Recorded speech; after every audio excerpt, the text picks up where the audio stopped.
Hello, I'm Jack and this is Entertainment World, and today I will be talking about Transformers Rise of the Beast, which is the 7th live action Transformers film, if you include Bumblebee obviously. And this video will be sort of non-spoilers, in like there won't be any major spoilers, but there'll still be some minor spoilers, so I've put that in the title of this video because I am going to talk about some things, but I'm not going to like spoil the whole film and talk about things which happen in depth, if you know what I mean. So that's what this video will be. Quickly, I just wanted to say, yes, I know I've spent months not doing this now, which was not my intention.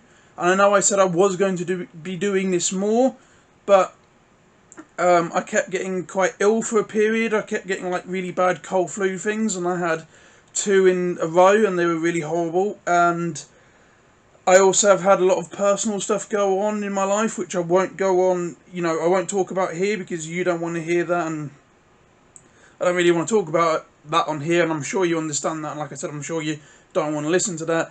But I have also recently injured my back. I injured it a while ago, and it got worse recently, and I've been to the hospital for it and had an MRI and awaiting results and seeing what to do with like a small operation or things like that, which even though that has nothing really to do with this, it's added into that sort of like mental health stress, feeling shit, not wanting to really do anything, and like I don't feel motivated sort of feeling. However, watching this film in cinema really made me want to get back into doing this. And yes, I know there's still things I want to talk about, like the Doctor Strange in the Multiverse of Madness and spoilers, and my Morbius and Sony Spider-Man universe videos, which I wanted to do, as well as some other things I've had planned, and some of which I've mentioned before. However, I wanted to do this because this film is what really rejuvenated my I want to get back onto doing this, I want to do this, I enjoy doing this, and once I get out of that I don't want to do anything mindset and actually do that, like stand here, I really enjoy it. I just want to apologise early on for the light as well. I'm sure you can see, and I'll try and do something with when I edit it. I'm not sure if there's a lot I can do. That's because I film these in my film room, and I had curtains to block out the light, and I would turn my lights on to do it. Now though, unfortunately, because I've had my door and window replaced, my curtains have been taken down to do that, and I haven't gotten around to putting them back up. So yeah, that's why the light's like that, and because I don't have a lot of room to sort of move things around, and have tried different angles. This is still the best, so I am sorry that the light is like coming in the way it is and how bright it might look on the screen, so I apologise for that.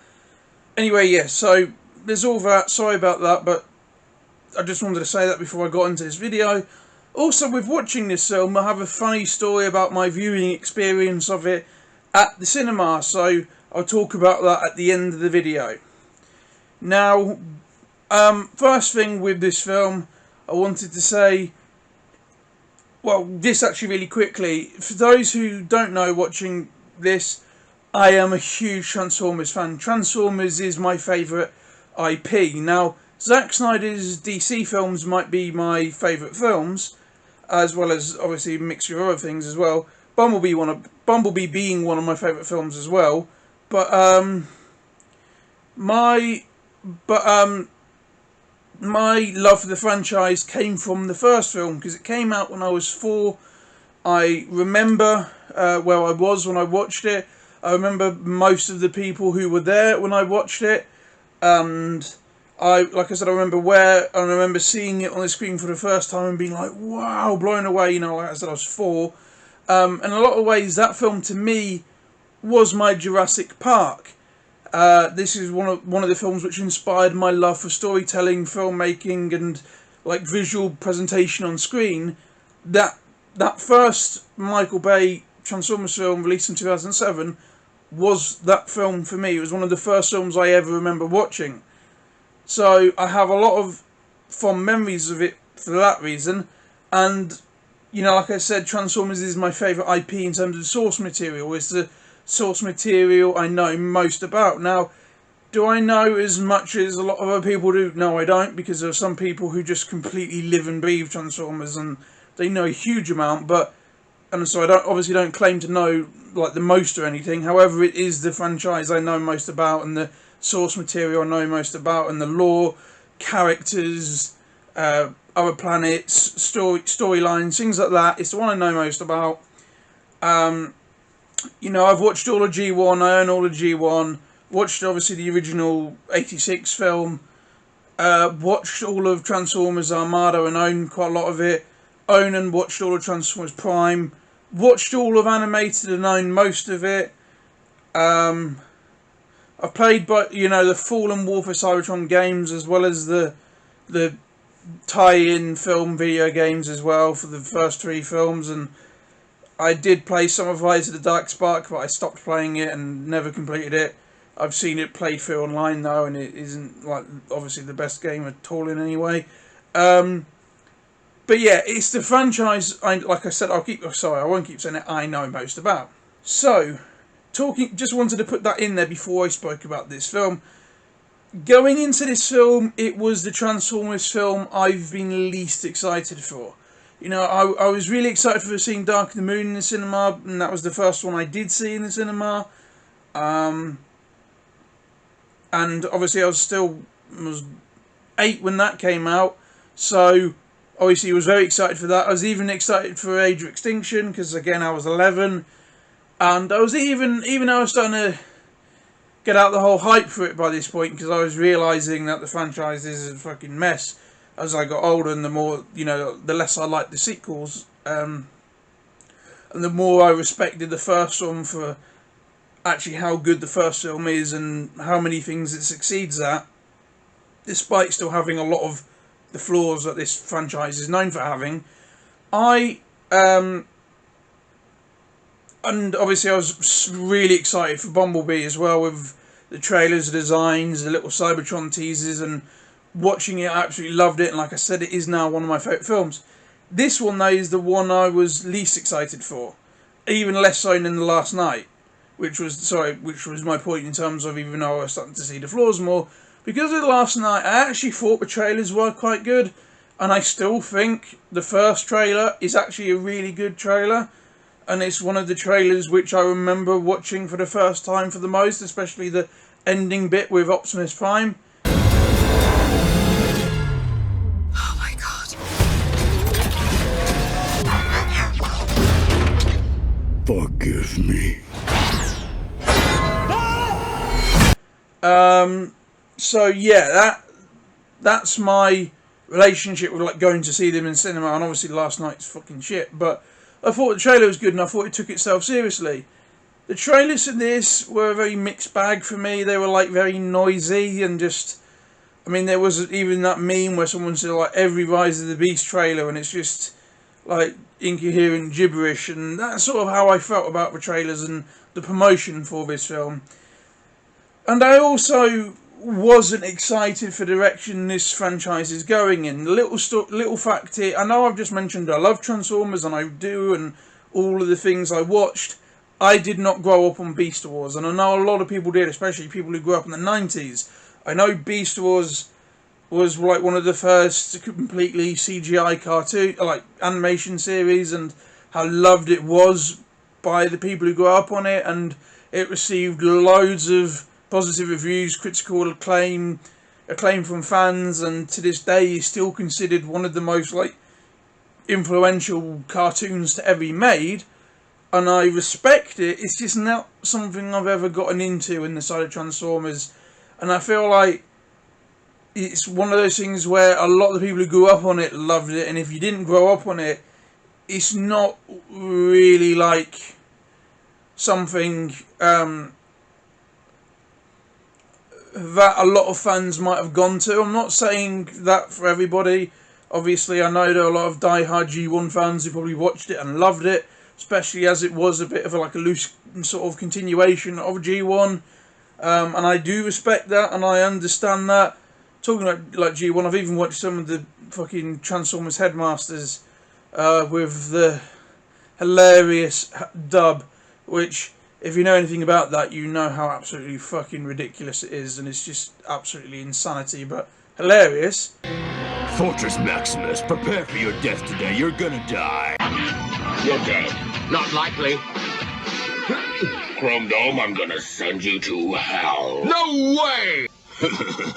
What's happened to the headmasters? Can't they fight without Chrome Dome? Fortress Maximus has come himself. This is Unicorn. The Earth will soon be a part of me.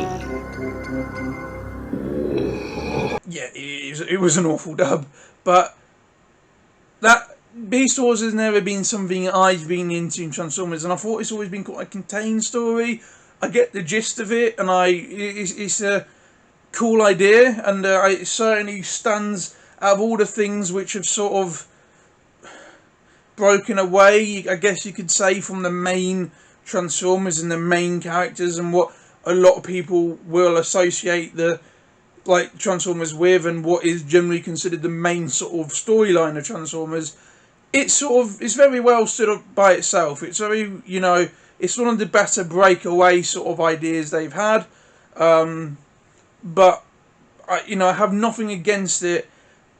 It's just not something I grew up on, so I wasn't really excited for a Beast Wars film like a lot of other people were, especially with it coming after Bumblebee, and us finally getting a good Transformers film with Bumblebee.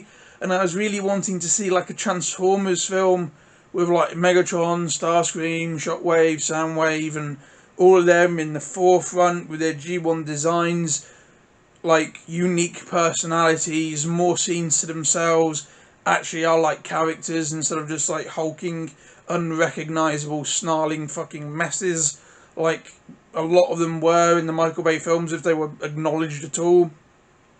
And having nice Autobots who you wanted to see more of and liked and related to, again, opposed to these overly human, not very interesting robot things which just occasionally spout one-liners, or just John Goodman. Stay behind me, I'm covering you. If I stop covering you, it means I'm dead. But that ain't gonna happen. Take that! I'm a wicked warrior robot! So, I sort of was just I'm not a big fan of the direction this is going in.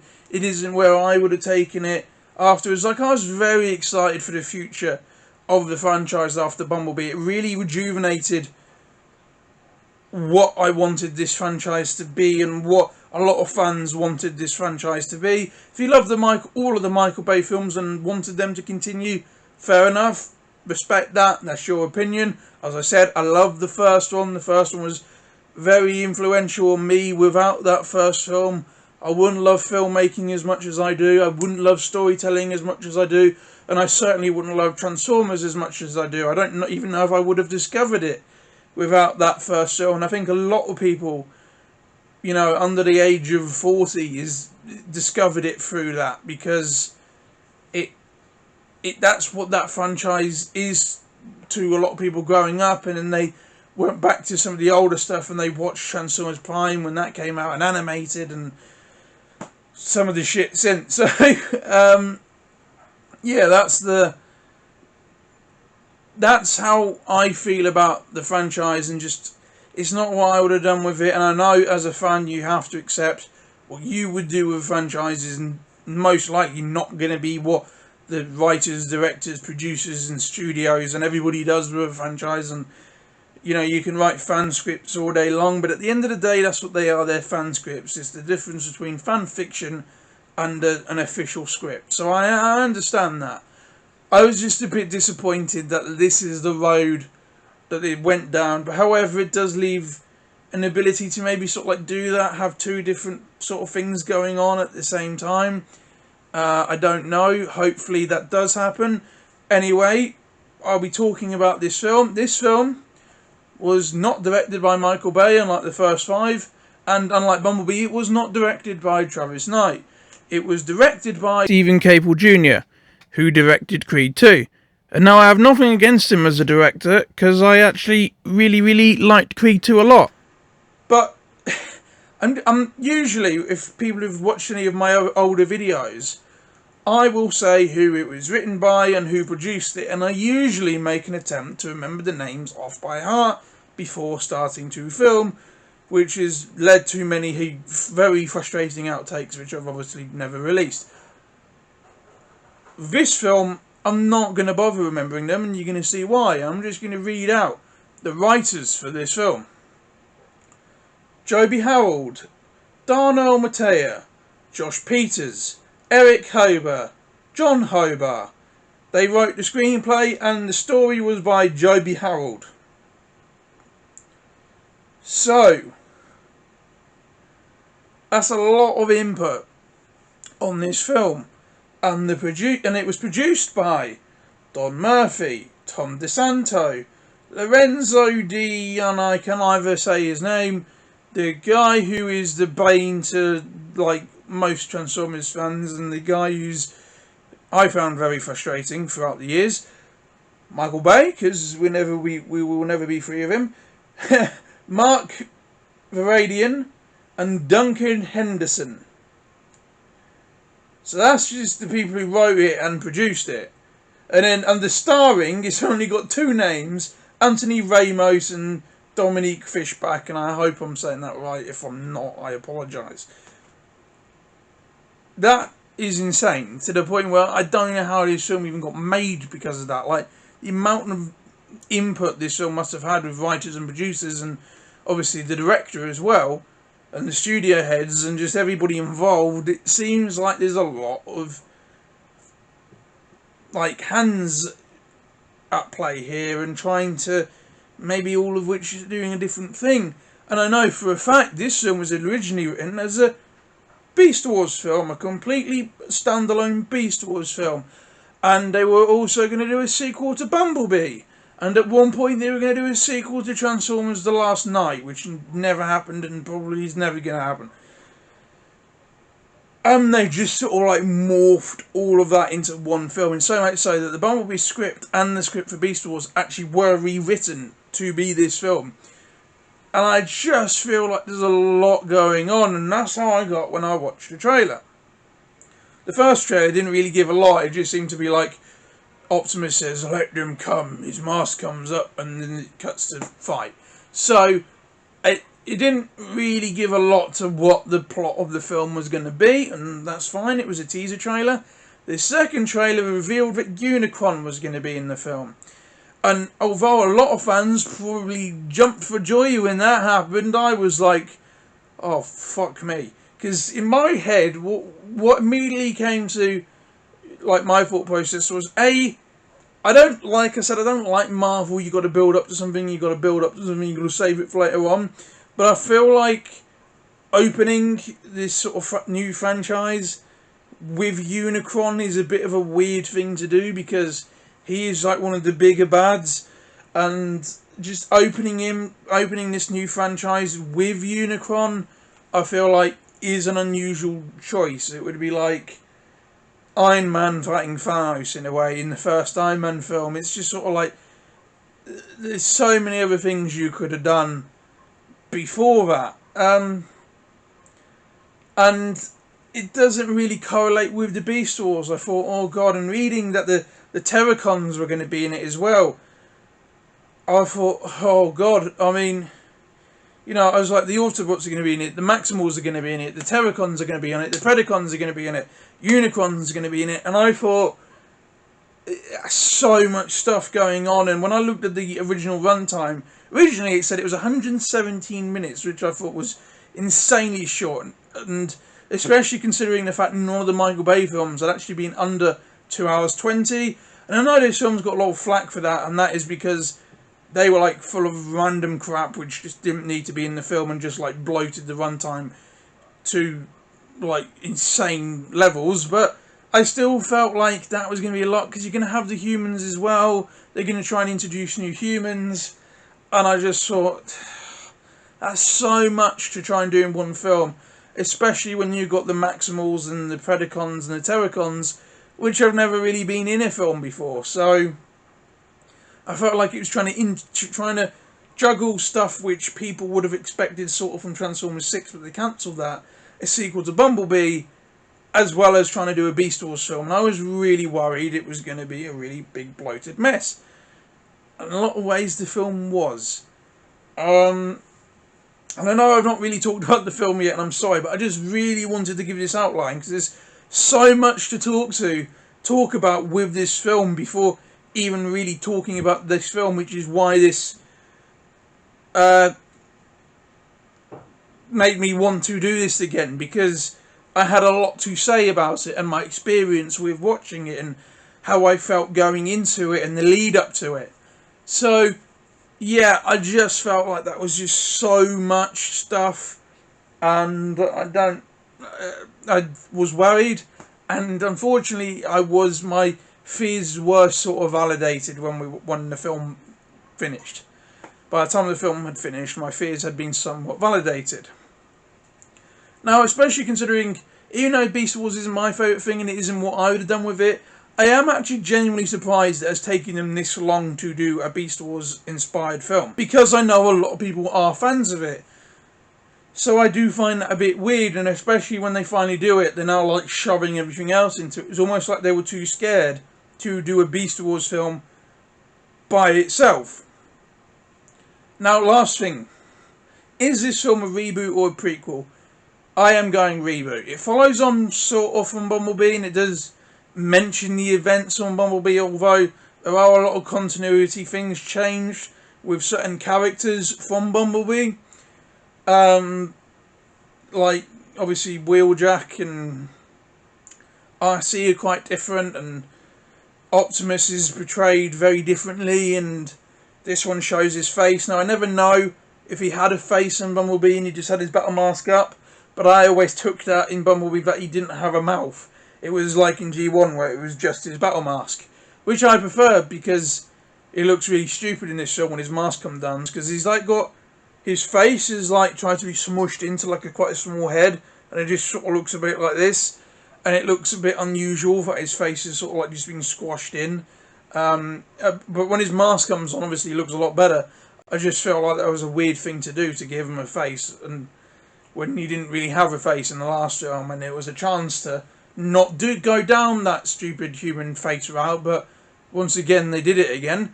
So yeah, that's a bit of a negative. Anyway, it's a fucking reboot, because Unicron was in the Earth in Transformers Last Night, and obviously this film shows him like as he was in the G1 film, where he's a big floating planet that eats other planets. So he's not in the Earth's core, he's not the Earth's core, he's an external force. And it continues on from Bumblebee, and it acknowledges that they first landed in Bumblebee. Not that they were there since World War II, not since they've been coming here for ages and blah blah blah. It was acknowledged this is when the Autobots landed on Earth. Now, though, I mean, The Last Night shut all over its own continuity, and so did Age of Extinction, so I don't even consider Age of Extinction and The Last Night to be sequels to the first three Michael Bay films, because even though they weren't exactly strict on continuity, those other two films just fucking went fuck you to the whole concept. So, and Lorenzo DeShitwit, I'm calling him that, even said that, don't worry about continuity, which was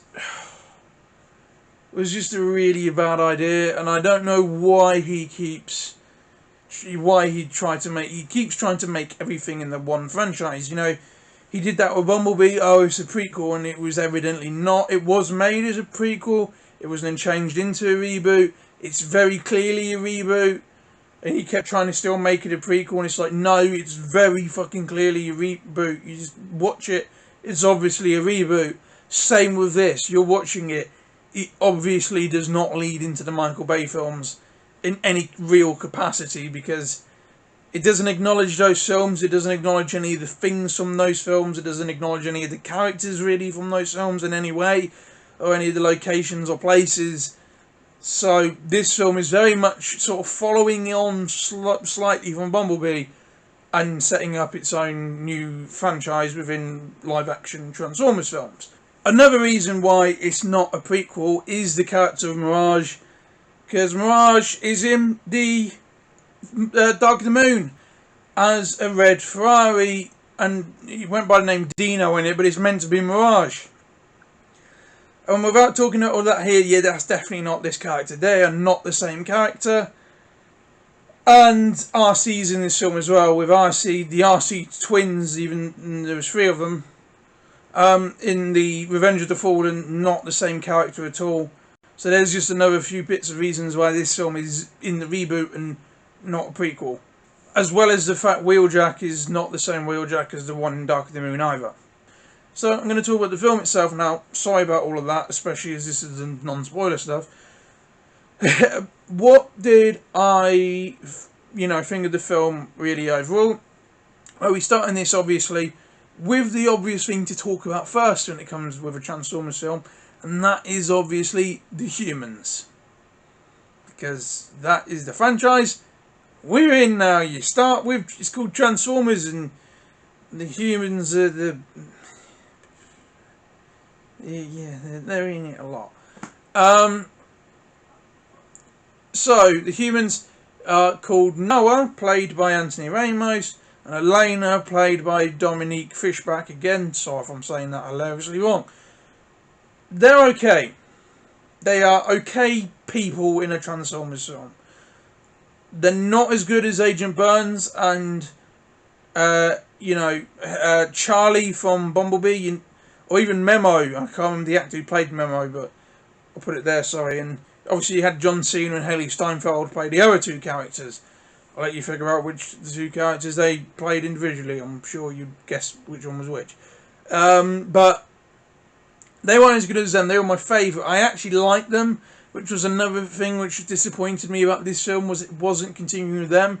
Because, sorry, my battery just died, so I had to swap it. So I was disappointed it wasn't continuing them, because I liked them as humans for this franchise. I actually liked them as characters and wanted to see more of them. And I thought they were really good. I really did enjoy them. And the Sam Witwicky, I liked him, but his side characters, some were like, and a lot of them were like, no, this is shit now. I didn't think they were as good as Sam, but they were a lot better than some of the people he hung around with in the 3 films he was in. And obviously Mark Wahlberg was the big no. The side people were like, no, fuck, no. Oh. Everybody in those films was just like, what? Apart from, I can't remember the name of the actress. Well, I can sort of remember how it's pictured, but I don't remember what it is exactly. Who played Izzy or Lizzie, whatever her name was. I thought she was okay in The Last Night. But I didn't really like in Age of Extinction. I didn't like the daughter, didn't like the boyfriend, didn't really like Mark Wahlberg's character because he's just a fucking lunatic. As much as I loved Kelsey Grammer, I loved him as Beast. I love him in what I've seen him in. I didn't like him really in Age of Extinction. He was just a very weird bad guy, and I didn't really like the humans in 4 and 5 at all. Even Anthony Hopkins was bad in the 5th one. Yes, but you want to know, don't you, dude? Why they keep coming here. So, if you're making Anthony Hopkins bad, you're doing something fucking wrong. But the humans in this one were better than them, weren't as good as Sam Witwicky, and they weren't as good as Charlie, Memo, or Agent Burns. They were just okay. They were there. They did things. They went into the small places and that the Autobots couldn't get to, and the film sort of opens with them, and they're okay. I did like the dynamic though with Noah, that he's an ex-soldier. I'm not exactly sure what he was in the army. I know it's something to do with technology. I can't remember what his exact role was though, and he's struggling to find a job because he was dishonourably discharged from the army because his brother's sick. He's trying to care for his little brother. His little brother's sick. The mum's a single mum and she's having to do a lot of work to try and keep up with the bills and stuff, and help try and pay for the son's like medical stuff, because in America, I'm in English NHS, but whatever. America, they're trying to pay for his medical stuff, and they're unable to, and he's trying to get a job, and because he was dishonorably discharged, he's struggling to, and he was dishonorably discharged because he was more worried about his brother when he was in the army than he was about doing army stuff when he was in the army. So, him worrying got him fired, and then has stopped him from getting another job since. I like that dynamic. I like his motive, and the other thing I like about him is he is trying to not go down the road of crime. He's refusing offers and to, I've got a job for you. Blah, blah, blah. He's like, no, I don't want it. I want to get a job, and he wears an old suit to try and impress people at the interviews, and I like that because he isn't like this super perfect character everybody loves, but he's not trying to be a bad guy either. And although he does eventually think about going down that road, you understand it because you understand why he's doing it. It's a bad thing to do, yes, morally, but you understand the motive completely.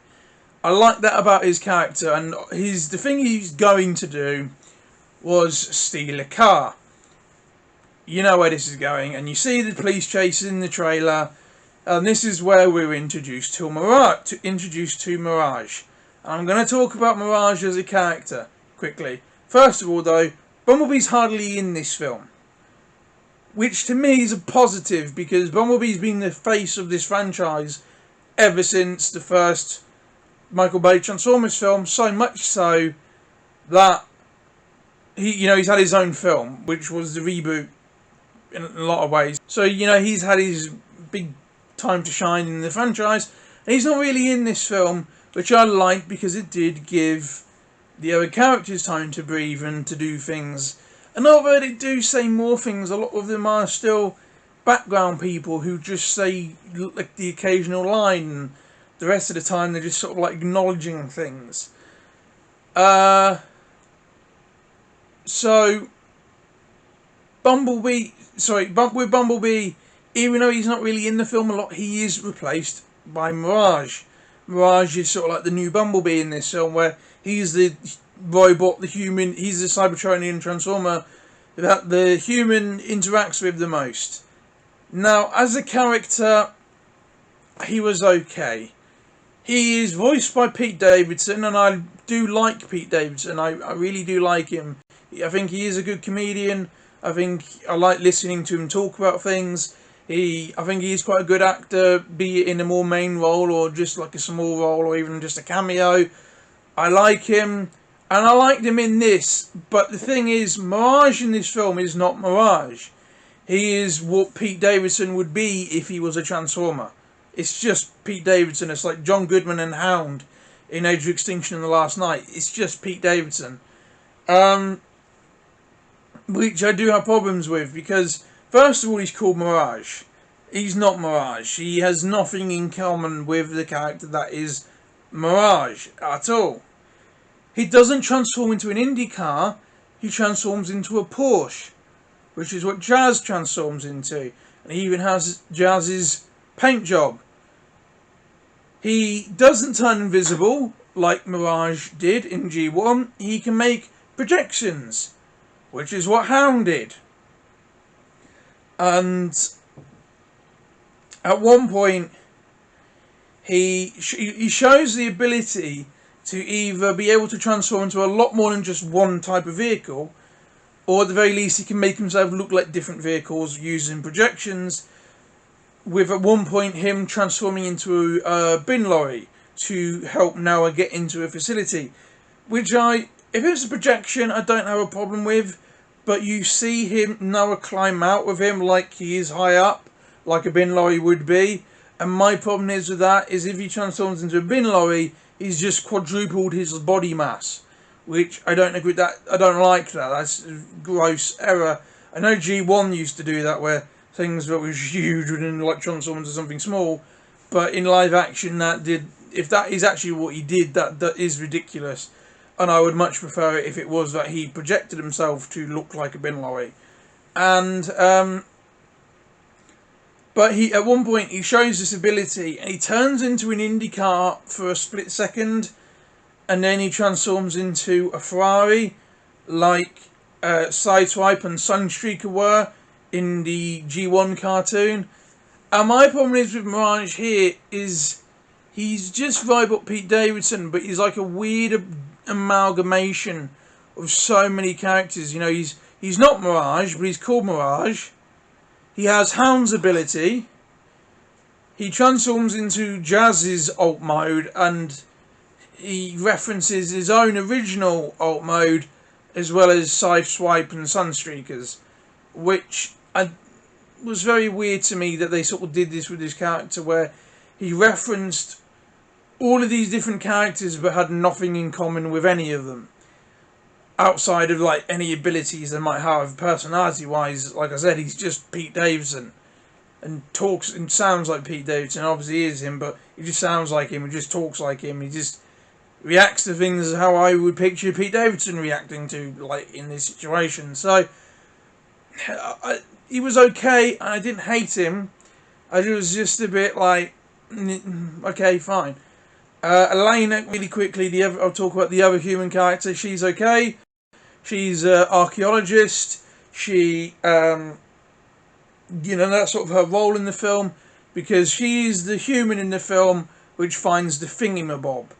And I am going to refer it to the thingamabob. Unfortunately, the plot of this film is like all the Michael Bay ones, where there's a thingamabob that's been on the planet for like loads of years, and it had Transformers here guarding it, and the bad people want it to do this with, and the Autobots are like, no, you can't do that with it, and they want to destroy it to stop that happening, or they want it to do something else with, and I won't say which the two they're wanting to do here in this video.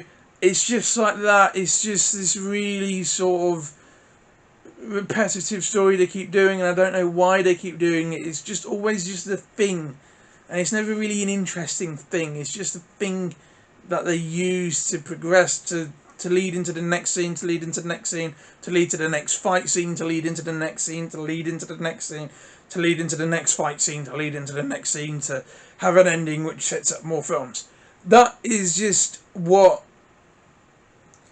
it feels like, and I don't like that. And I like that her job had something to do with finding old stuff which has been been dug up, because it's better than just having some random fucking idiot stumble across it. But I just, her character is sort of very much to make the plot happen, and not really a lot else.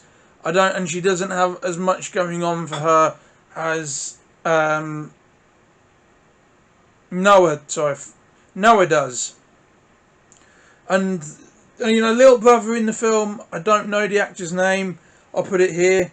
He was quite good, actually, in all honesty. He was a good actor. He's obviously a child actor, and he does that thing where a lot of children in films do, where they're super tough, they don't need no help, and we're so cool. And it's all a bit sort of like, I don't know why they keep doing that, why they keep making the kid like super fucking, oh yeah, I'm tough, I am so cool. Like, the best thing about him is his relationship with Noah, because I really did buy that. And for a child actor, he was very good, and I really did buy their dynamic, and I got his motive. I got Noah's motive to what he's trying to do, and trying to help his brother. And then once he meets the Autobots, trying to help save the world, to help save his brother and his mum. So I get that motive like a lot, and I can't remember what he had. His illness, like I said, like initially, this film is a bit rushed and a bit like trying to do loads of things. So I can't remember exactly what he had. It's something to do with his blood and it like affecting his motor movements. And I'm not entirely sure what it was. I'll be 100% honest. But again, it helped. It served its purpose. It wasn't made anything really significant with like its screen time, and it's not really anything to do with the plot. Outside of this is Noah's like motivation, why he's struggling, and why he would try and steal a car, which is how he meets Mirage and gets involved with the plot. But for a child actor, he was very good for a child. So I will, I'm not knocking him, and I'm not knocking his performance. That he served his purpose very well in the film. Arguably more so than Elena did, because Elena didn't really have a lot going on for her as a character outside of the, being the one who finds the thing. And one thing that, with her film they try to make her interesting with is she's really good at her job, and her boss takes credit for it. Like, very early on in the film, her introduction is her boss comes over to her and says, the police have just found loads of stuff in a legal auction, and they want to know if any of it's authentic and, being reported stolen, and, so on and so forth. And she does the appraisal, and some things are real, some things aren't. She identifies what a lot of the objects were, what time period they're from, what culture, religion, country they originated from. Is this painting a real painting by this real artist or not? It's that introduction. And the thing which really annoys me with her is to give her a character. They try to make her, like, boss be like a horrible boss who takes credits for all the employees' work and does no real work herself and just sponges off her. And although as an idea, that's not a bad idea to give her more of a character and depth and try to make you sympathise with her, the boss is cartoonishly shit. Like, she knows nothing. Now, I'm not an archaeologist, and although I like history, I am in no way a historian. I couldn't, if somebody put an ancient object in front of me, I wouldn't be able to tell you what it was, who made it, what time period. It's not my profession. It's not my major in a study. It's not what my hobby is either. Well, I do volunteer on steering railways, so that sort of is a hobby with history. But doing that specifically isn't really my interest. And this woman knows nothing. Like, she has to be told everything by Elena, like who it was, where it was. And as soon as she's done, she turns around to the policeman, and you hear in the background going, right, yes, I solved it. And just repeats everything Elena said before going into her office or this other room with her team, and obviously going to take credit for their work as well, and just shutting the door on Elena when Elena's trying to talk to her. So just like, no, done talking to you now, used you. And later on in the film as well, she's only in 2 scenes, thankfully. She's not in it a lot to be really annoying. And if she was in it, she would have been, because even her 2 scenes, she's just comically stupid, comically incompetent, comically bitchy, comically selfish, comically disinterested, comically mean, and dismissive. It's just not a good thing that they did it to this extent. And because it's like, I know more than she would know. She knew nothing. Like I said, it's not my hobby, interest, profession or anything. But if it was, I would certainly know more than she did, and so probably would you watching this. You would, if you were in your profession to such a level, whatever that profession was, you would obviously have quite an intimate knowledge of things, and she knew fuck all, and had to just have everything spoon-fed to her by other people and then claim she knew it herself. I'm surprised she wasn't so fucking stupid. She forgot what it was in between asking Elena what it was and telling the police what it was. So, I just didn't like her as a character, and I feel like they really overdid it, because like I said, I would have a better guess than she did, and I know fuck all, and it's not my job, and it is her job, and she's the head of this department and does no shit. So, yeah, that bugged me. The Autobots, RC, didn't really do a lot, was sort of just in the background, said lines, was sort of in the action scenes, but didn't really do anything. She was sort of like that Michael Bay character, where although she said more in the RC, she probably said more in this film than the RC triplets in fucking Revenge of the Fallen said. It's not, she's still just this background character. She doesn't really say a lot. She's sort of like Drift in the Michael Bay films. She's just sort of there. Doesn't really say anything of note. Doesn't really do anything of note. She's just part of the group. The character Stratosphere, who wasn't really in the trailers apart from being the plane. He is the plane in the film. He's a really big Autobot who transforms into a plane for them to travel in. And you see the plane in the trailers. We don't actually see him in his robot form. He doesn't really do a lot. He's just Scottish. He has two lines. At least I remember. If I've watched it twice. If he had more than two, obviously nothing he said was important. All he said was him introducing himself and a line reacting to something that was happening, which I won't spoil. So he only had two lines. So I don't really have anything to say other than he's the plane. And he's Scottish. And he's voiced by the same guy who voiced Crosshairs and Bender from Futurama. I like John DiMaggio. I think that's right. Not right, sorry. I like him a lot, but he was just barely, this character was nothing. No Wheeljack. Wheeljack was the biggest controversy amongst fans when this film was being promoted. And I have to say, it was earned. No, it's just fucking terrible. I'm sorry. Wheeljack is the worst Transformer in this film by far. It's just, what they done to him is ridiculous. Now, here, little story Wheeljack. Obviously, Wheeljack is in Dark of the Moon. Now, little story with Wheeljack. Wheeljack in Dark of the Moon looked like Albert Einstein and was Scottish. And was an absolute fucking monstrosity, and the worst part of that, one of the worst things of that film was just awful, and a lot of fans hated it. And it was Steven Spielberg's idea. Now,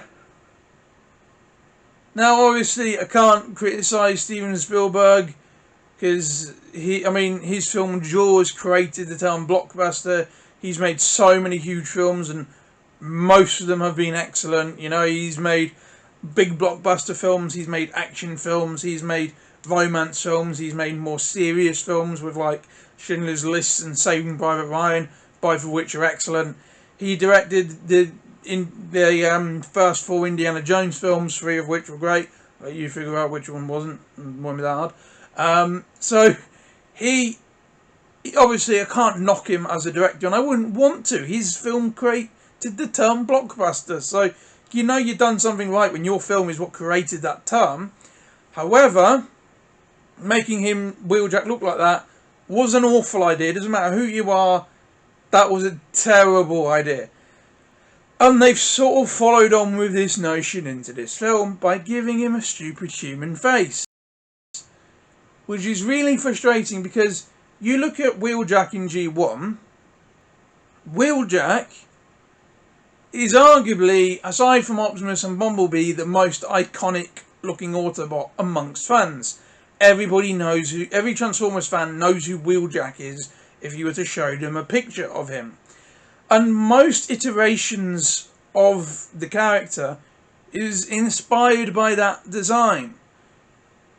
Animated was, where he had the weird beard, he had a beard which was a bit weird, but animated was still inspired by him. Prime, although being a very different interpretation of the character, with him having a very different backstory and personality and characteristics, it still looked like him, was still inspired by that original design. Even though he was only a multiplayer character in Fall of Cybertron, was still inspired by that design. In Transformers, the Cybertron trilogy on Netflix, the thing, I've only watched the first chapter of that. I should watch the rest of it, actually. Yeah, again, was inspired by that design.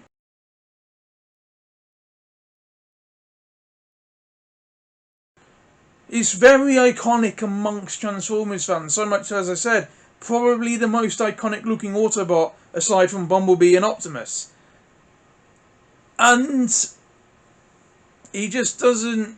What they've done with this film is awful, because Not only did he was in Bumblebee for a second, and he was voiced by Steve Bloom, and he was only in it for 5 seconds, and he only had one line where he went, "They're broken through the front lines." But when he spoke, the blue things on the side of his head glowed, like they did in G1.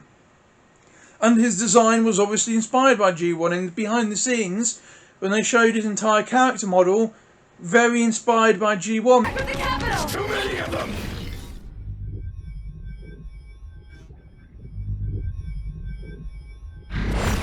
Now, I can't remember exactly what he transformed into in G1, I'll be honest. I'll put it there. But he's a sort of sports muscle car. In this film, he's a 60s Volkswagen camper. It's awful, and they've made him, like, he has glasses, which he has to do stuff. And there was even a deleted scene where Optimus was going to wear them, which I'm glad was deleted, because it just looks fucking stupid. But, it's insane that they went with this design. They've given him a stupid face. They've given him glasses. He transforms into a terrible car. And he doesn't really have any personality. The only thing that makes him stand out is he has a Mexican accent and he lives in Peru.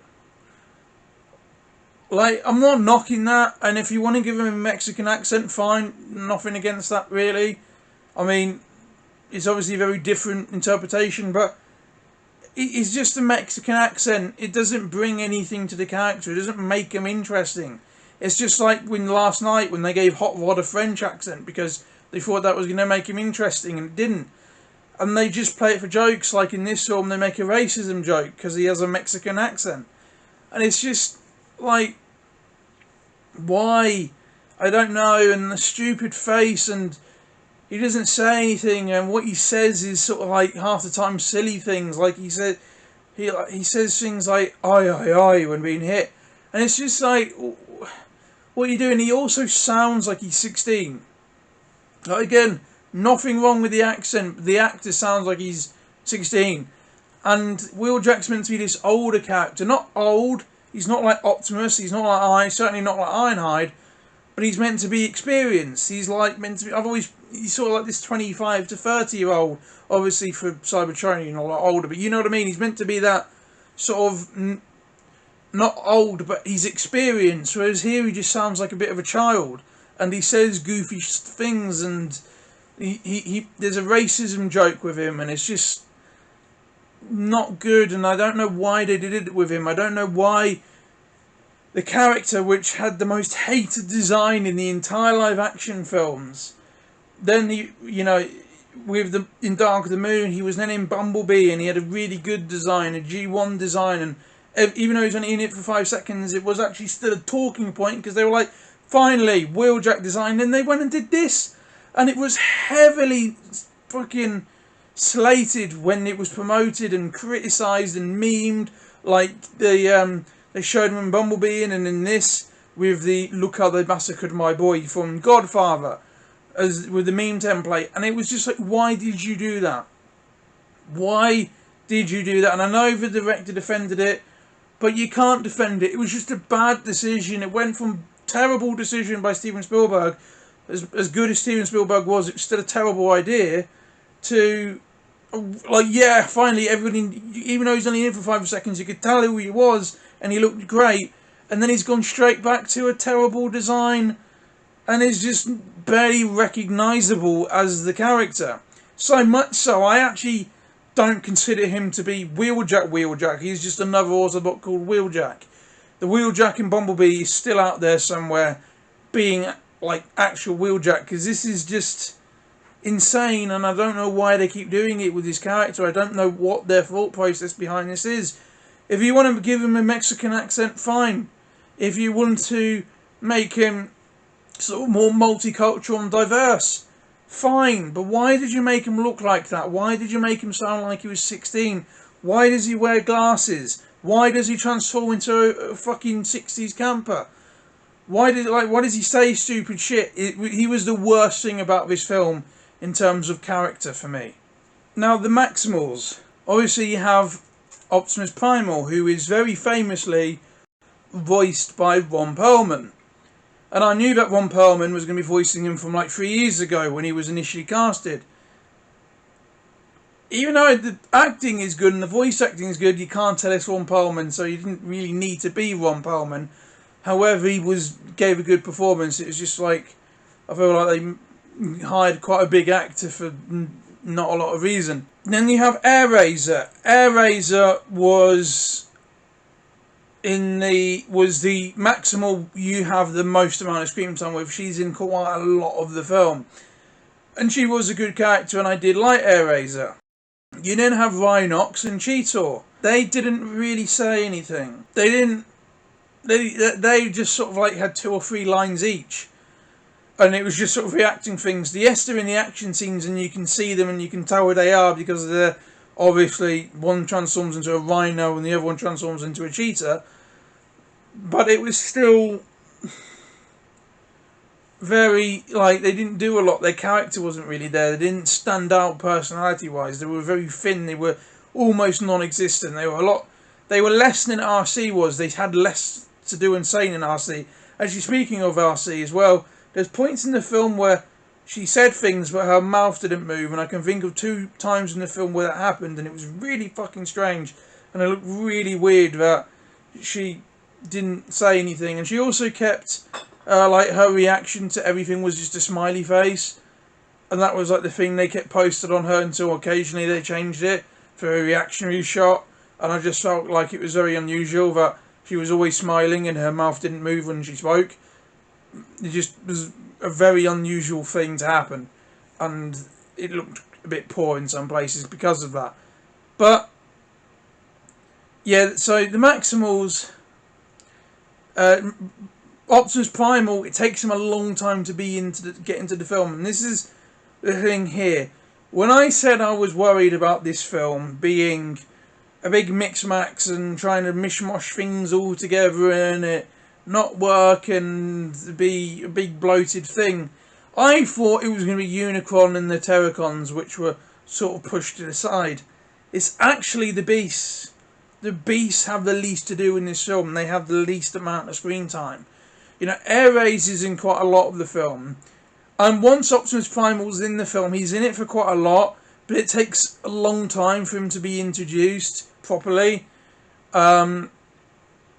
It's a bit like the Dinobots in Age of Extinction, but if they spoke, they had more to do than that, and they said a lot more because they obviously didn't speak in Age of Extinction.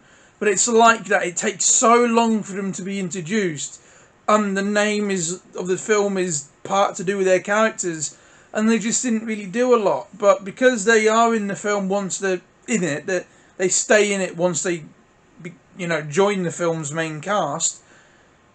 It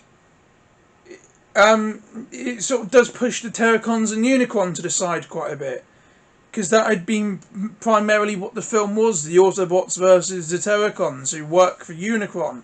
That had been very much the plot of the film up until their proper introduction, and it didn't really work and sort of pushed them to the side. So this film really is called Rise of the Beast, but it isn't really Rise of the Beast. It's more like Transformers, a turn of events which leads into the next scene, which then leads into an action scene, which obviously is a terrible name, but it's a lot more accurate because the Beast didn't do a whole lot of rising in this film. So it was a bit weird that the film was called that, and they were so primarily focused in the marketing when they only really come into it properly in the 3rd act. So I just wanted to say that there, just in case you're really looking forward to seeing them in it for the whole film, and they're not. So there's that, and the Predacons did nothing really. The Predacons in this film were just mindless drones. You got one design which is these little fucking crawly bug things, and an army of Scorponok. And this army of Scorponok did less than just the one Scorponok did in the first Michael Bay film, because they're just an army of drones who jump or they're to an attack and then just get immediately cut in half. So they didn't really do a lot. There's not a lot to say about the Predacons, which is unfortunate, because I was looking forward to seeing them. And Predacons were probably the most adapted part of the Beast Wars sort of thing outside of Beast Wars, because Transformers Prime, even though it's not Beast Wars, they're called Season 3 Beast Hunters, and had the Predacons in it, but the Predacons in that were like more like mythological creatures, which is what the Terracons were in G1, but the Terracons in this are just like the Decepticons who work for Unicron, so it's whatever. But the Predacons do nothing. They're just mindless drones. They're the mindless drones of this film. The Terracons, what were they like? As villains, they were okay. You have Nightbird, Battletrap, and Scourge. Scourge being the leader. Nightbird and Battletrap really didn't do a lot. They just sort of were there. They did have a few lines, and they had 4 or 5 lines each, which for this franchise is a lot. But they didn't really do a huge amount. They were just sort of like the henchmen to Scourge, who was very much involved with the film and was a good villain. And he is voiced by Peter Dinklage. And I love Peter Dinklage. I love everything I've seen him in. I love him in Elf, in his jokey role in that. I loved him in 3 Billboards Outside Ebbing, Missouri. I loved him as Trask in X-Men Days of Future Past. And I know a lot of people love him from Game of Thrones. But I'm going to be honest, Game of Thrones is the thing that I've not really watched. It's like my big thing that I've not really watched. And everybody has one, thing they've not really watched. And Game of Thrones is mine. And I even thought he was okay in Infinity War in his role that he had in that. It was a bit of a silly role, but he was okay in that. And I really like Peter Dinklage, and I loved him in 3 Billboards. He in this film as Scourge, voicing Scourge, obviously he's got a quite deep voice, and he, and he has played a villain before. Like I've said, I loved him as Trask in Days of Future Past. But this film, again, is a bit like Ron Perlman. Because they deepen his voice and make it electronic, you can't really tell it's Peter Dinklage, like to the point where you almost didn't need him. You could have just had any voice actor. It's just your typical, I am the leader of the Terracon voice. It is just your typical, I am Scourge voice. It's just like, once he goes, Terracons attack the Maximals. You don't really need Peter Dinklage to do that. And obviously he did a better job than I did there, but it's still just that sort of voice of because it's so deep and electronic, you don't really need Peter Dinklage to do that. However, because he is a good actor, he did put quite a lot of emotion into the voice, and you can tell exactly how Scourge is feeling due to the voice. You can't really tell it from his face, but you can tell it from his voice. So obviously he's a good actor, and yes, hiring for that is a good thing. But I just feel like with him and Ron Perlman, it's not like Peter Cullen, who you immediately hear as Optimus, and his voice is so iconic, and you need him to give that iconic sound to Optimus. He just sort of in it. His voice was just sort of there, and it was okay in that sense, but you couldn't really tell it was him, but he voiced him well. So if you're looking for excited for Peter Dinklage, you're not really going to hear it unless you're really listening to it. But he does voice him, because he's a good actor. He carried his acting ability into the role, even though he was obviously, I don't know what his relationship with Transformers is. I don't know if he was a fan, he was excited, or if he was a bit of a Hugo Weaving, where it's like, I voiced a toy, I got paid money, and yeah.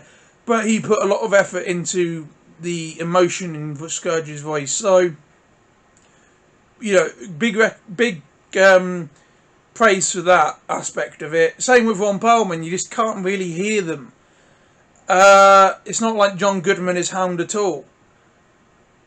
Which, I can argue is a good thing, because with Pete Davidson, with it just being Pete Davidson, and John Goodman having just been John Goodman, I can sort of see why they didn't do that, but it still was just felt a bit redundant in a way.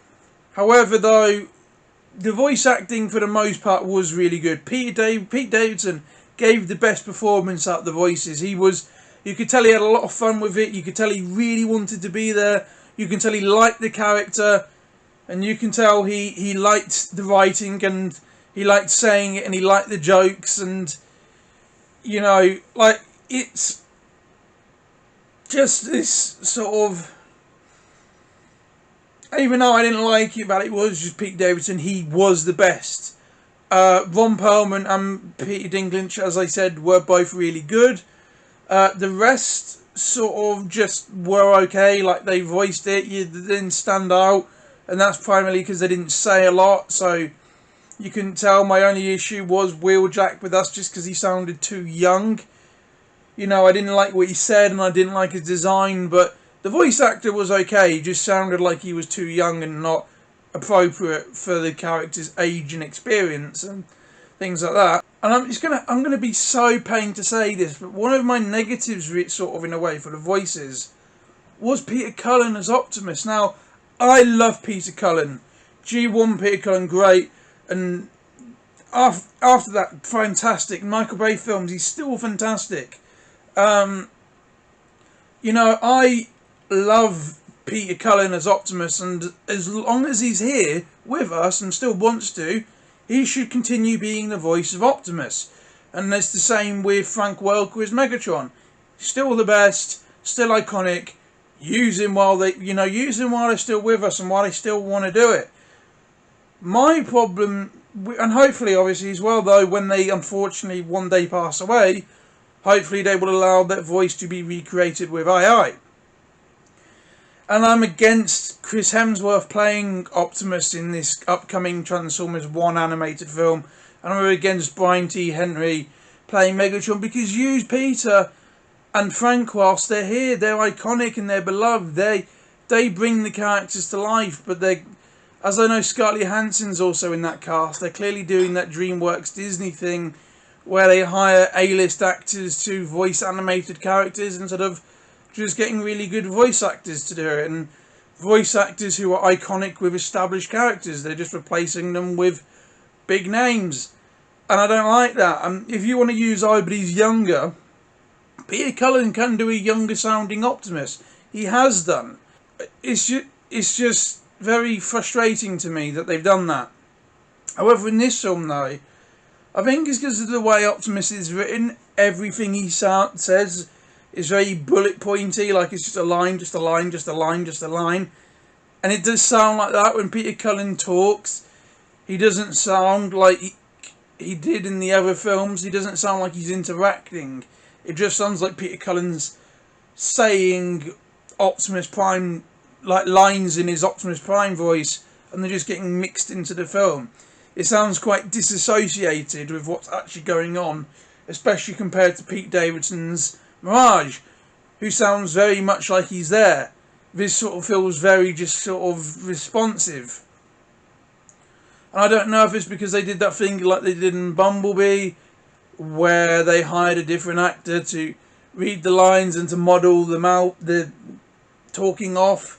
But yeah, he just sounded like he was just reading stuff in his Optimus voice, and it was just getting like added into the scene sort of.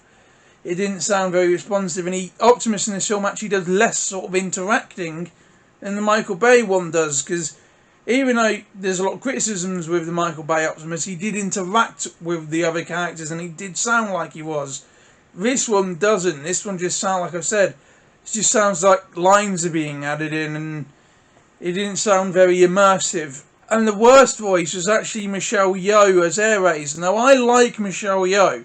She is a really good actress, and obviously her fame has blown up recently with Everything Everywhere All at Once, which she was the lead in, and she was fantastic in that film. But this film, she just sounds like she's reading lines. It's very much like, come, we must go to get the thing. It doesn't sound very interesting. She did sound like she was just reading, which was a shame because she is a really good actress, and I was upset that hers sounded the least like she cared. It didn't sound very emotive. It just sounded like she was reading, and that was upsetting because I really like her. So unfortunately, she was the worst out of the voice cast. The people in the film, they all acted. They were fine. Everyone was fine. Like I said, the actor who played Chris, the younger brother, he was good. Anthony was good as Noah. Elena, even though she didn't do as much or feel as important in the film, Dominique played her really well. And again, I hope I'm saying that right. And if I'm not, I am so sorry. But everybody in the film live action did a pretty good job. And there's no human villains in this one. There's no other things getting mixed in where you're like, oh god, I don't care about these people. There's too many humans or too many side characters. I can see why it said starring and only had them two in it, because in terms of humans, they're the only ones who were really in the film for like a prolonged period of time. So I understand that, and I am glad about that. They weren't the best, and as I've said, I preferred the humans and Bumblebee. I preferred Sam with Wiki, but I did think they were better than a lot of Sam's side characters, and I did think they were a lot better than Mark Wahlberg and his Funky Bunch from the fucking 4 and 5. So there is that positive. The voice of Unicron, I'll put his name there. He was okay. He didn't really stand out. He just sort of served the voice. I mean, compared to Orson Welles' Unicron, he was nowhere near as iconic or memorable. But he was okay. He just sounded like he was doing a bad guy voice. It wasn't anything. He didn't stand out at all, and I don't really remember what it sounded like, despite watching the film twice. So that should tell you how memorable that voice was. As I've said, the plot wasn't that interesting in the grand scheme of things. It's very repetitive with things that have been done before. One thing I will say though, they do mention things which should excite fans. There are a few things which were mentioned in this film, people and items, which I was like, wait, what? What? I was really excited, and I was like, you're gonna... And then they did nothing more. They just name dropped them, and you're like, oh, okay, yeah, fine. That's disappointing because they name dropped things, and I got really excited, and other fans were like, oh, no, they didn't mention it. Okay, and it did feel a lot like that with a few things, with a couple things which were mentioned. Which, as cool as it was to hear them be mentioned and put into this canon, didn't really do anything with them other than mention them. It was a lot like in the theatrical cut of Justice League. Now this film is a lot better than that film. That film's my least, is just terrible.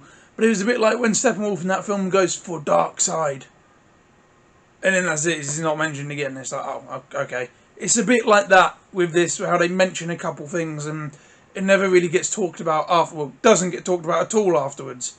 So that was both a positive and a negative with the plot. The characters were mostly fine. Like, as I've said, the Maximals were good, but they were pushed away. The Autobots, the things were okay, but I didn't really like Optimus in this film. If you were one of the people who thought Optimus was a psycho in the Michael Bay films, he's more of a psycho in this, because even though he did a lot of like killing in the Michael Bay films and said very violent things and killed Decepticons in very violent ways, and even humans as well, in this film he actively says that I want to kill people, and there are jokes made about his bloodlust in this film, like they acknowledge it. And it was very weird to me that they wrote him like this. Like in this film, they very much acknowledge he's a bit of a dick, and they write him to be a bit of a dick, and he's referenced to be a bit of a dick. And I didn't really like that. I can understand they're doing a character story with him, and that bit did work. But he has this just bloodlust and motive for it, which kind of didn't make sense. But there's one bit in particular which I really didn't like, because it's a joke made about him wanting to kill someone, and I didn't like it. I thought it was very weird for the character of Optimus. The rest of the characters are pretty good. They're all serviceable. There was no real standouts to me. I think one of the best things about this film is the action for the most part. It goes back to that sort of like hand-to-hand fighting that they did in the first film, and they really don't shy away from it in this, and it's really cool. And it's a lot like very reminiscent of Transformers Prime, with all their really cool hand-to-hand combat scenes. I really did enjoy that aspect of this film. I really like the one-to-one fighting style that this franchise should be, because that is what a lot of people love the Transformers for. But towards the end, the third act, it did go back to sort of like that Michael Bay thing, where it's just Autobots ploughing through endless waves of drones, and it's just big hulking like metal messes, which you can't really tell what's going on. The CGI was really good for the most part, but there are quite a few bits where it's like it looks a bit poor, like not very good. It's there's a lot that's great, but there's still some where it's like and there's things which could have been really cool, but they shied away from really showing it. And the designs as well were a mixed bag, because they're like a bit of a weird amalgamation of the Michael Bay sort of designs and G1. I thought RC was the only one who was an improvement over the Bumblebee design. I think she looked really good in this film. Other than that, I feel like everybody, Optimus and Bumblebee were downgraded a bit with their designs, because they're like a weird combination of G1 and Michael Bay, and everybody else feels quite Michael Bay inspired. And I don't know why they did that, because Bumblebee was praised for its designs and they've immediately reverted back to what it was, and I don't know why. Scourge looked okay, but you couldn't tell it was Scourge. You wouldn't be able to tell it was meant to be Scourge just by looking at him, and his backstory is very different to Scourge as well. And Scourge, obviously in G1, was a reincarnation of another character, and he isn't mentioned really to be that in this film. He's sort of just, he's a bit like Lockdown in Age of Extinction. He's a Transformer who's neither Autobot or Decepticon and works for a big, more powerful force. That is just sort of what his role in this film is. And he is a bounty hunter, and he does collect the insignias of the people he's killed, the Transformers he's killed, and it does lead to a little bit of a cool little visual Easter egg where you can see lots of different insignias and what they mean if you've watched other cartoons and read the IDW comics and stuff, which I don't know if I mentioned. I have read quite a few of those as well. It does reference things like that, and that was a nice little Easter egg reference.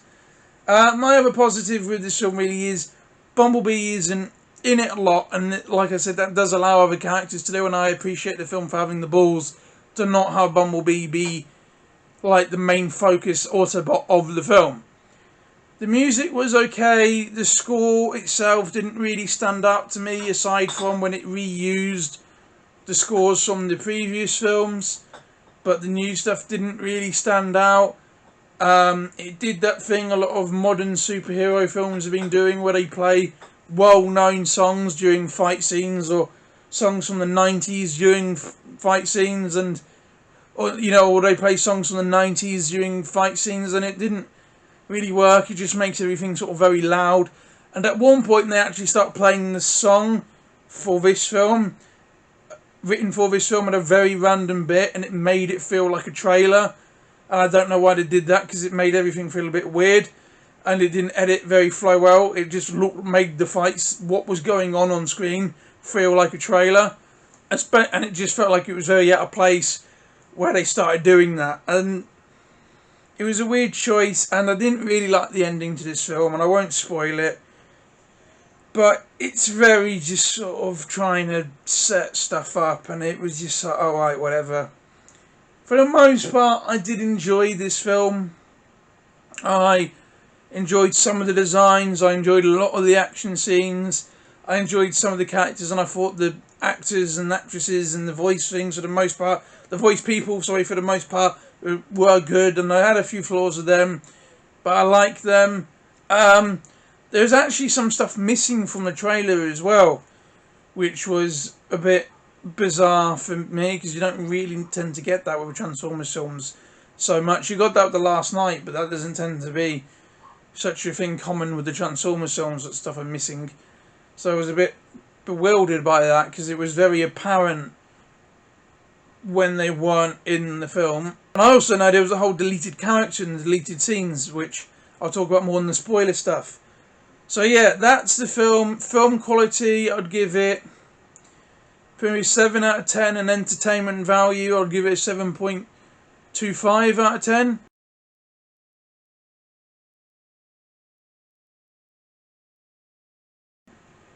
You know, the entertainment value really is how you feel about it, and for me, I didn't get as much from it as I wanted to. So I realised when editing this video that I never actually really said the story about what happened at the cinema. I sort of started to go into it and then never really finished it. So sorry about that. I decided to refilm that now quickly. So what happened was I went to the Cineworld cinema in Broughton, which is the nearest one to where I live that has an IMAX. So went in there, you know, got popcorn and stuff, sat down, the adverts played, the trailers for the films played, the little stuff they do to like market their unlimited card, which is like a monthly thing where you pay and you can go and watch films as many times as you want, sort of thing going on. And they played the adverts of that, and then the lights went down. Transformers Rise of the Beast came up with its age rating, why it's rated that age, and like the things it always does before the start of a film. And then the lights came back on, and not only did they come back on, but nothing happened on screen. And we sort of sat there for a while, and eventually some people who worked at the cinema came in and said they're having an encryption problem with the file. They're going to load another one. They did that and it didn't work, and they had to call IMAX. Anyway, in the end, the gist was it wasn't going to work. They offered us free tickets to go and see whatever we want, you know, however many people there were. They were like, look, if you want, you know, we're going to give you free tickets, so you can either come back and see this or you can see something else. And they also told us that there was another showing in a normal screen of the film, and we could go watch that. It wouldn't be IMAX, but we could still go watch it, and we wouldn't have to use our free tickets either. We could just go and, you know, watch the film. So that is what we did. Me and my dad, because I went with my dad, so we went and watched it in the normal screen. And the next day I went to the Cineworld in Telford, because by the time the next day the Broughton one still hadn't gotten it fixed and had taken it off their showings on, you know, their website. So went to Telford, went with my mum this time. The reason is for this is because I grew up on Transformers. So yeah, you know, if I was going I went with each of my parents both times. I know that probably makes me sound like Billy No Mates, and well, you know, I would understand that, but it's because I grew up on Transformers, as I've said, and I have a lot of memories with it, and I've watched all of them with my parents. I went and saw each one with my parents. And so it's sort of like just a tradition to sort of go with my parents to see the new Transformers film when it comes out. And I go twice, once with my dad, once with my mum. They are together, but I go with them separately, with the idea being I can see it more than once if I, you know, wanted to. So it's a nice thing we do. And so anyway, I went with my mum to see it in Telford. Got there, all fine, never been there before. My mum's never been to any IMAX before, so this was a new experience. We got in, and as soon as we got in, I noticed it was the last advert before the film played, and there was only one other guy in there. We sat down, and the film just started. It didn't even say Transformers Rise of the Beast. It did the IMAX countdown thing, which I don't know if they also do it in the US. I'm assuming they do, where it says 10, 9... enhanced visuals, 8, 7, better sound, that sort of, it does like that. Anyway, and the film just started, and the guy left, and I'm assuming they forgot to play the adverts. He sat down and thought, oh, once the adverts get going, I'll go to the toilet before the film starts. And the film just started, and he left.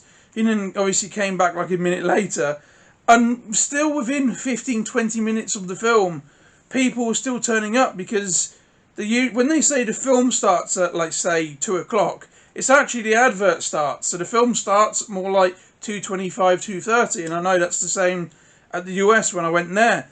So, yeah, I don't know what happened there, and I'm assuming they didn't play the adverts. So the first time I went, they played the adverts and the film didn't play. Second time, they didn't play the adverts and the film played. So I felt bad for the other ones, but yeah, I've had a weird viewing experience with this film about it all being a bit of a weird thing going on, and that's why I always arrive on time. because otherwise I would have been in the same boat in them, and that's why it's always worth doing. Anyway, yeah, that's that. I mean, it was just a whole weird thing altogether, really, but it was quite funny in a lot of ways. So yeah, that's my review of the film. Quite a few negatives, a few fears realised, a few disappointments, but there was a few pleasant surprises.